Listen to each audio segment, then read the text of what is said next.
सोचिए, आप पहाड़ों की गोद में बैठे हैं, मौसम बड़ा सुहावना है। अचानक काले बादल आते हैं और फिर ऐसा पानी बरसता है कि मानो ऊपर वाला आसमान की पूरी बाल्टी पलट दे। ये है क्लाउड बर्स्ट, यानी बादल का फटना। आज की इस वीडियो में हम जानेंगे क्लाउड बर्स्ट क्या होता है, क्यों होता है, कहाँ होता है, इसके पीछे का साइंस क्या है और इससे बचने के तरीके कौन कौन से हैं। क्लाउड बर्स्ट का मतलब है अचानक बहुत ज्यादा बारिश, वो भी छोटे से इलाके में।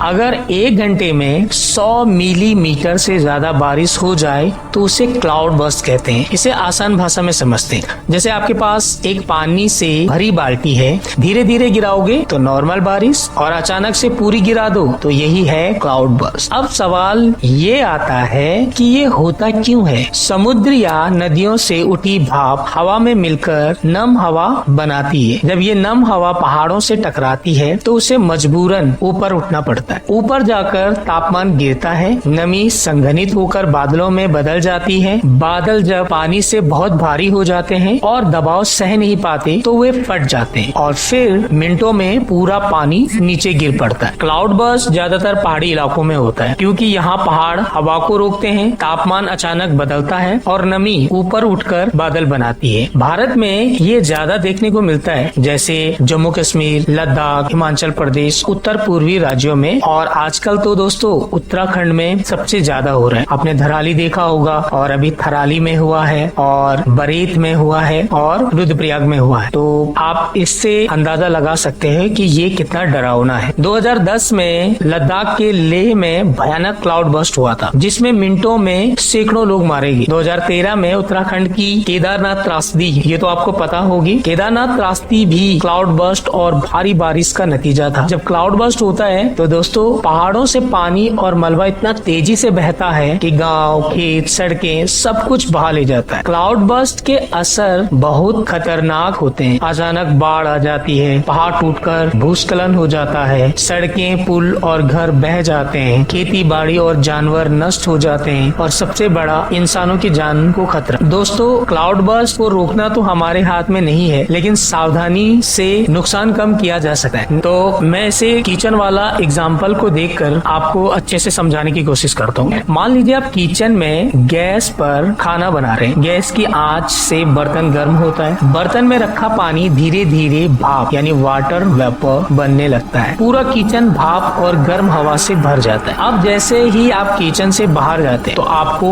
बाहर की हवा ठंडी लगती है। क्यों? क्योंकि बाहर की हवा आपकी त्वचा से जो गर्मी है, जो हीट है, वो खींच लेती है और आपको तुरंत ठंडक महसूस होती है। इसे प्रकृति से जोड़ते हैं, ठीक है। तो जिस तरह किचन की आंच पानी को भाप में बदलती है, उसी तरह सूरज की गर्मी समुद्र, नदियों और झीलों के पानी को गर्म करती है। जब पानी गर्म होता है तो उससे भी वाष्प उठती है, ऊपर उठती है। यह भाप ऊपर जाकर हवा में मिलती है और नम यानी जो मॉइस्चर है हवा बनाती है। आगे क्या होता है? आगे यह नम हवा धीरे धीरे ऊपर उठती है, लेकिन जब यह पहाड़ों से टकराती है तो उसे मजबूरी में और ऊपर उठना पड़ता है। ऊपर जाते जाते हवा ठंडी हो जाती है। ठंडी होते ही यह नम हवा भाप में बदलकर पानी की बूंदे बना देती है और बनते हैं बादल। आसान लैंग्वेज में आपको बता रहा हूँ। अब आपने किचन को आप समुद्र या नदी समझ लीजिए, गैस की आंच को सूरज की गर्मी समझ लीजिए, किचन की भाप को आप जल वाष्प समझ लीजिए, ठीक है, जिसे वाटर वेपर बोलते हैं। किचन से